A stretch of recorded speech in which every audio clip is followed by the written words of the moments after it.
Hello students, आज जो है हम पार्ट 4 बाह्य प्रक्रिया भाग 2 के बारे में अध्ययन करेंगे। बाह्य प्रक्रिया में हम देखेंगे कि कौन कौन से प्रमुख कारक हैं अपक्षरण के, वहन अर्थात एक स्थान से दूसरे स्थान पर स्थानांतरित होने के, और निक्षेपण कार्य क्या है, जिसमें हम नदी के बारे में, हिमानी के बारे में, पवन के बारे में, समुद्री लहरों के बारे में और भूजल के बारे में, इन 5 के बारे में अध्ययन करेंगे। तो सबसे पहले हम देखते हैं कि बाह्य प्रक्रिया है क्या। तो बाह्य प्रक्रिया खनन, ये जिसे कहा जाता है अपक्षरण। तो खनन कार्य के कारण मुख्यतः भूपटल का क्षरण होता है।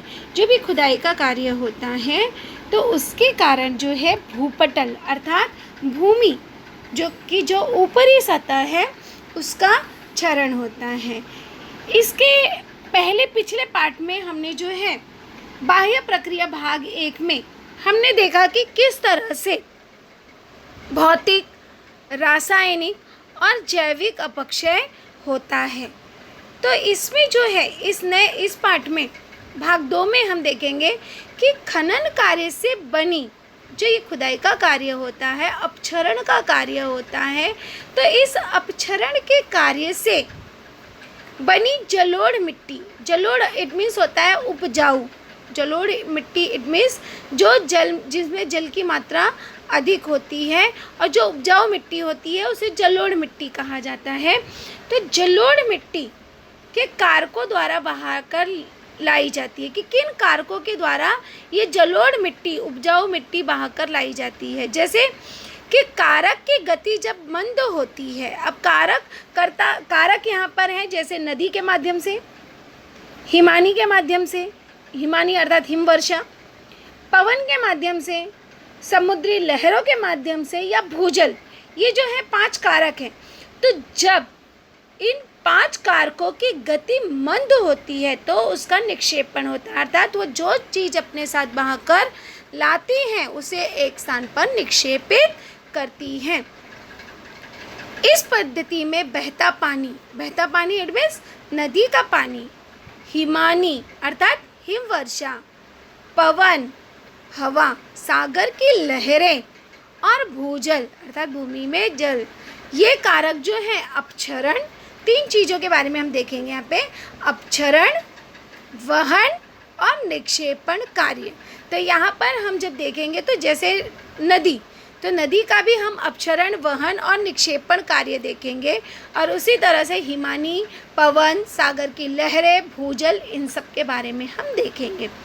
तो इन कारकों के कारण भूपटल में निरंतर परिवर्तन होते हैं, अर्थात ये सब जो कारक हैं, चाहे वह नदी हो गया, हिमानी हो गया, पवन हो गया, सागर की लहरें हो गई या भूजल हो गया, इन सभी के कारण भूपटल पर, भूमि के जो पटल है, ऊपरी भाग है, इस पर निरंतर परिवर्तन होते हुए हमें दिखाई देता है और नए नए भूरूप तैयार होते हैं। तो इस पार्ट में हम लोग देखेंगे कि किस कारक के द्वारा कौन से भूमि का निर्माण होता है, किस प्रकार के भूस्वरूप का निर्माण होता है। तो सर्वप्रथम हम देखेंगे नदी का कार्य और भूस्वरूप। अब नदी का कार्य और भूस्वरूप, प्राकृतिक रूप से संचित हुआ पानी का बहाव गुरुत्वीय बल के प्रभाव के कारण भूपृष्ठ पर ढलान की दिशा में बहता है। आपने देखा होगा कि जहाँ पर पानी का ढलान, जहाँ पर ढलान होता है, पानी के बहाव की दिशा भी उसी ओर जो है तीव्र गति से होती है और स्वयं अपना मार्ग बनाता है। पानी अगर आप जैसे समतल ज़मीन पर भी अगर आप पानी गिरा देते हो और उसे जहाँ पे जिस ओर ढलान मिलेगी वहाँ पर पानी जो है वह गुरुत्वीय बल के कारण, ध्यान रखना ये बल जो है बहुत ही महत्वपूर्ण है, गुरुत्वीय बल अर्थात चुंबकीय बल के कारण वह अपना मार्ग स्वयं ही बनाती जाती है, और इसके कारण जब वो अपना मार्ग स्वयं बनाते जाती है पानी, तो इसे जल प्रवाह कहते हैं। इस प्रक्रिया को, ये जो अपना मार्ग स्वयं निर्माण कर रही है, इस प्रक्रिया को जल प्रवाह कहते हैं। और ऐसे अनेक जल प्रवाह एकत्रित आने पर नदी की निर्मित होती है। जब ऐसे कई जगहों से पानी जो है वह एक ही जगह पर जब जमा होकर एकत्रित होकर आता है तो इस प्रक्रिया के कारण जो है एक नदी की निर्मित होती है। तो आपको क्लियर होगा कि नदी की निर्मित किस प्रकार से होती है कि नदी जो है, नदी का निर्माण गुरुत्वीय बल के कारण भूपृष्ठ पर ढलान की दिशा में पानी जो है वह बहता जाता है और पानी अपना स्वयं का मार्ग बनाता जाता है। इससे जल प्रवाह बनते हैं और ऐसे कई सारे जल प्रवाह जो है वो एक स्थान पर एकत्रित होते हैं और इस एकत्रीकरण से वे नदी का निर्माण करते हैं। भूप्रदेश के ढलान, चट्टान का प्रकार, नदी से बहने वाली पानी की मात्रा और गति, क्या कितनी मात्रा में पानी बह रहा है और उसकी गति कैसी है, तीव्र है कि मंद है, तो उसकी गति, प्रवाह की लंबाई अर्थात बहने की, जो पानी बह रहा है उसकी लंबाई, कितनी लंबाई तक वो बहने वाला है, नदी की जलोढ़ मिट्टी, नदी की जलोढ़ मिट्टी, उपजाऊ मिट्टी की मात्रा आदि घटकों पर नदी का खनन, खनन मतलब होता है अपक्षरण, कि नदी का अपक्षरण, वहन और निक्षेपण कार्य निर्भर होता है। तो निक्षेपण कार्य किस पर निर्भर होता है? भूप्रदेश की ढलान, भूमि का ढलान क्या है, चट्टान का प्रकार क्या है, किस तरह का चट्टान है, नदी से बहने वाली पानी की मात्रा और गति कितनी है, उसकी लंबाई कितनी है और नदी की ये जो मिट्टी है, जलोढ़ मिट्टी, इन सभी घटकों पर निर्भर है। तो इसी सब घटक पर निर्भर होता है। सबसे पहले हम देखेंगे नदी का खनन कार्य। अब नदी का खनन कार्य क्या है? नदी का खनन कार्य अर्थात नदी का उद्गम।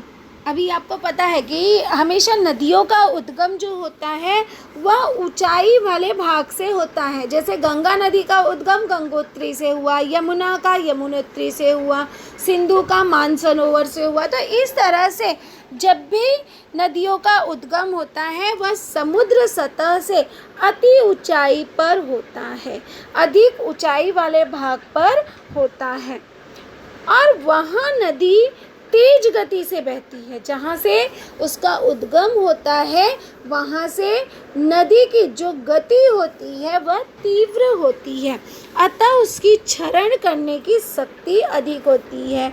जैसे जब आप पानी, आपने देखा होगा कि बारिश में पानी जो है वह अपने साथ बहुत सारे बालू, रेत, कचरा, कीचड़ सब बहा कर लेकर आता है। जब तीव्र गति से बहता है तो वह जो है अपने साथ सब कुछ बहा कर लेकर जाता है और जहाँ पर उसकी गति मंद होती है वहीं पर उस स्थान पर पानी, कीचड़ जो है या रेत, बालू जो भी जमा लेकर आता है उसे वह निक्षेपित कर देता है, जमा कर देता है।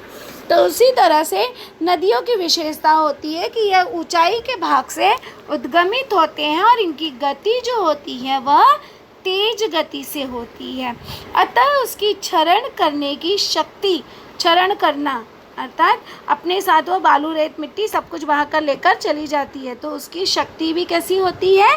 तेज होती है। नदी के तेज प्रवाह के कारण तथा उसकी रेत, अब ये अपने साथ नदियाँ क्या क्या बहा कर लेकर आती हैं, रेत, पत्थर, कंकड़, जो छोटे छोटे पत्थर कंकड़ के टुकड़े हैं, इनके कारण उसी प्रकार उससे आकर मिलने वाले उप प्रवाहों के कारण नदी की सतह और किनारों का खनन होता है, अर्थात उनका अपक्षरण होता है। जो भी कंकड़ पत्थर है वह अपने साथ बहाकर लेकर चले जाते हैं और उसकी वजह से, उसके परिणाम स्वरूप उसके खनन कार्य के कारण ही गंभीर खड्ड मतलब होता है कि गहरी और सकरी घाटी का जो भाग होता है उसे गंभीर खड्ड कहते हैं, या वी आकार की घाटी। उसकी वजह से ही खनन कार्य के कारण, नदी के अपक्षरण के कारण ही गंभीर खड्ड, वी आकार की घाटी और जलप्रपात आदि भूरूप तैयार होता है। जैसे इस चित्र में आप देखोगे, अब ये जो है आपको दिख रहा है ये गंभीर खड्ड है। अब यहाँ पे आपको दिख रहा है कि दोनों तरफ से ऊंचे ऊंचे चट्टान दिखाई दे रहे हैं, किंतु आप देख रहे हो बीच में ये जो भाग है यहाँ से नदी बहती हुई जा रही है। तो यह जो प्रक्रिया है, यह गंभीर खड्ड का निर्माण जो है यह नदी के अपक्षरण के कारण हुआ है। यह नदी का अपक्षरण कार्य या इसे कहेंगे कि नदी का खनन कार्य है। अब यहाँ पे आप को दिख रहा है वी आकार का बना हुआ, ये जो है वी है, इंग्लिश में वी अक्षर, तो ये है वी। अब यहाँ पे वी आकार की घाटी बन गई। यहाँ पे भी अगर आप देख रहे हो कि चट्टान जो है यहाँ पे गति तीव्र है, ढलान था, गति तीव्र होने के कारण यहाँ पर पानी ने अपना रास्ता बना लिया और जिसके कारण यहाँ पे तीव्र गति से क्षरण होने के कारण यहाँ पे वी आकार की घाटी का निर्माण हो गया। तो ये भी जो है नदी के खनन कार्य के कारण निर्मित हुआ है। तो यहाँ पे बॉक्स में हम लिख देंगे कि ये भी जो प्रक्रिया है नदी के अपक्षरण के कारण या नदी के खनन कार्य के कारण निर्मित हुआ है। इसी तरह से जलप्रपात, आपको बड़े बड़े जलप्रपात देखे होंगे आपने कि वह भी जो है नदी के अपक्षरण के कार्य के कारण निर्मित होता है या खनन कार्य के कारण निर्मित होता है। अब हम अगला देखेंगे कि नदी का वहन और निक्षेपण किसे कहते हैं। अब नदी का वहन और निक्षेपण, नदी जो है तो नदी पर्वतीय प्रदेश से कम ढलान वाले प्रदेश की ओर बहती है। ये तो सभी को पता है कि पर्वतीय प्रदेश से, जहाँ पे नदी जो है हमेशा ढाल की ओर बहती है, ढलान की ओर बहती है, पानी हमेशा ढलान की ओर बहता है। तो नदी जो है यह पर्वतीय प्रदेश से जहाँ पर कम ढाल है उस प्रदेश की ओर बहती है। तो पर्वतीय प्रदेश से वह बहते हुए जब आती है तो अपने साथ बहुत कुछ बहा कर लेकर आती है। जैसे पर्वत तलहटी ढलान में बदलाव के कारण इस स्थान पर नदी में जलोढ़ मिट्टी का निक्षेपण होता है। आपको पता है कि पर्वतीय मिट्टी जो है वह अधिक उपजाऊ होती है, तो वह क्या करती है, पर्वत से अनेक प्रकार की मिट्टी को अपने साथ बहा कर लेकर आती है, जिसके कारण जलोढ़ मिट्टी जो है उसे वह जहाँ पर कम ढलान की जगह है वहाँ पर लाकर निक्षेपित कर देती है। और निक्षेपित मतलब एकत्रित कर देना, जमा कर देना, छोड़ देना, तो उसे कहते हैं निक्षेपण। उसके कारण जो है त्रिभुजाकार प्रदेश, उसके कारण त्रिभुज के आकार का प्रदेश, इट मीन्स डेल्टा प्रदेश। अब डेल्टा इट मीन्स नदी के निक्षेपित कार्यों से नदी के मुहाने के भाग, मुहाना मतलब किनारे के भाग में जो तैयार भूस्वरूप दिखाई देता है, जो भूरूप हमें तैयार दिखाई देता है, उसे हम कहते हैं त्रिभुजाकार प्रदेश, त्रिभुजाकार क्षेत्र या डेल्टा का क्षेत्र। ये डेल्टा जो है वह नदियों के निक्षेपण कार्य के कारण एकत्रित होता है। इसमें होने वाले निक्षेपण से पंखाकृति, इट मीन्स पंखे के आकार की आकृति। अब पंखाकृति मैदान किसे हम कहते हैं वो ध्यान से सुनना। पर्वतीय क्षेत्रों से बहने वाली नदी, जैसे जब पर्वतीय क्षेत्र से नदी बह रही है तो बहने वाली नदी जब मैदानी क्षेत्र, मैदानी इट मीन्स समतल, जो भाग समतल है, तो समतल भाग में जब आती है, प्रवेश करती है, तब उसकी गति एकदम कम हो जाती है, मंद हो जाती है, जिसके कारण नदी के साथ बहकर आया हुआ जो भी बालू, रेत, कंकड़, मिट्टी है वो सब वहाँ पर समतल भूमि पर संचित कर देते हैं और इसके कारण पंखे की समान आकृति दिखती है, उसे कहते हैं पंखाकृति। तो इस तरह से नदी जो है वह पंखाकृति मैदान का निर्माण करती है। तो मंद ढलानों के कारण नदी की गति कम होती है और नदी की गति जब कम हो जाती है तो नदी की वहन क्षमता कम होने से वह मंद गति से बहने लगती है और छोटी छोटी रुकावटों से भी मुड़ते हुए नदियों का प्रवाह आगे की ओर बढ़ता जाता है।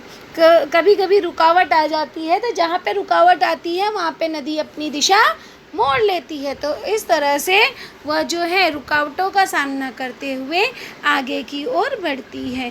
तो समुद्र के पास पहुँचने पर पाट अधिक चौड़ा होता है, अर्थात उसका जो भाग है, पाट मतलब उसका जो भाग है वह अधिक चौड़ा दिखाई देता है और उसकी गति जो है वह धीमी हो जाती है। अब आपको पता है कि नदियाँ जो हैं वह जाकर समुद्र में मिलती हैं। तो नदी की जलोढ़ मिट्टी उसके पात्र में और किनारी प्रदेशों में संचित होती है। जो भी मिट्टी अपने साथ बहा कर लाती है वह जो है वहाँ पर समतल मैदान में, पात्र अर्थात बर्तन, यहाँ पे तो बर्तन है नहीं, तो जो समतल भाग है वहाँ पर वह मिट्टी को संचित कर देती है। और इस तरह से नदी में स्थित जलोढ़ के संचयन से नदी की लंबाई, अर्थात नदी कितनी लंबी है, तो नदी की लंबाई, जल की मात्रा, नदी के जलोढ़ की मात्रा कि नदी में कितनी जलोढ़ उपजाऊ मिट्टी है, और भूपटल अर्थात भूमि का पटल, भूपटल एवं नदी ढलान आदि घटक आवश्यक होते हैं। और इस प्रकार जलोढ़ का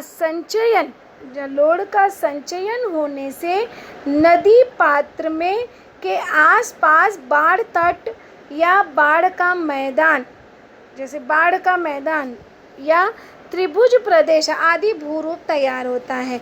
अब हम देखेंगे बाढ़ तट और बाढ़ का मैदान क्या है। अब ये चित्र आपको दिखाई दे रहा है, यह जो है बाढ़ का मैदानी भाग है, यह जो है बाढ़ का मैदान है, यह बाढ़ का तट का भाग है, यह नदी का पार्ट है, अर्थात यहाँ से वो जो है समुद्री मार्ग में मिल जाएगा, इसलिए ये भाग जो है आपको चौड़ा दिखाई दे रहा है। यह बाढ़ का मैदान है और यह बाढ़ का तट है। अब इसे हम आकृति में देखेंगे, जैसे ये पंखाकृति, अब यहाँ पे आप देख रहे हो पंखे की आकृति, तो पंखाकृति मैंने आपको बताया कि पंखाकृति किसे कहते हैं। जब पर्वतीय क्षेत्र से बहने वाली नदियाँ मैदानी क्षेत्र में आती हैं, अब ये पर्वतीय क्षेत्र से नदियाँ बहकर ये मैदानी क्षेत्र में आ रही हैं, तो मैदानी क्षेत्र में आने के बाद वो पूरा विस्तृत होकर फैल जाती हैं और जो भी अपने साथ बहा कर लाती हैं, जो भी जलोढ़ अपने साथ बहा कर लाती हैं उसे वो यहाँ पर निक्षेपित कर देती हैं, और ये निक्षेपण जो है पंखे के आकार का दिख रहा है, इसलिए हम इसे पंखाकृति कहते हैं। तो नदी के वहन और निक्षेपण के कारण पंखाकृति का निर्माण होता है। दूसरी आकृति आप देखोगे बाढ़ तट और बाढ़ के मैदान। अब ये बाढ़ वाला भाग है जहाँ पे हमेशा बाढ़ आते रहते हैं, तो यह भी जो है नदी के वहन और निक्षेपण के कारण ही निर्मित हुआ भाग दिखाई देता है। ये जो है आपका डेल्टा प्रदेश, आप देख रहे हो ये त्रिभुज के आकार का आपको दिखाई दे रहा है। यह आकृति, यह भूस्वरूप जो है, यह भूस्वरूप भी हमें नदी के वहन और निक्षेपण के कारण दिखाई देता है। डेल्टा प्रदेश मैंने आपको पहले ही बताया कि नदी के निक्षेपित कार्यों से नदी के मुख्य मुहाने के भाग, ये जो किनारा है नदी का किनारे वाला भाग है, वहाँ पर त्रिभुज की आकृति तैयार होती है। तो इसे जो है हम कहते हैं निक्षेपण, मतलब डेल्टा प्रदेश। तो इस तरह से हमने देखा बाह्य प्रक्रिया, नदी का कार्य और भूस्वरूप, और उसके द्वारा तैयार हुए किस तरह से भूमि स्वरूप तैयार होता है।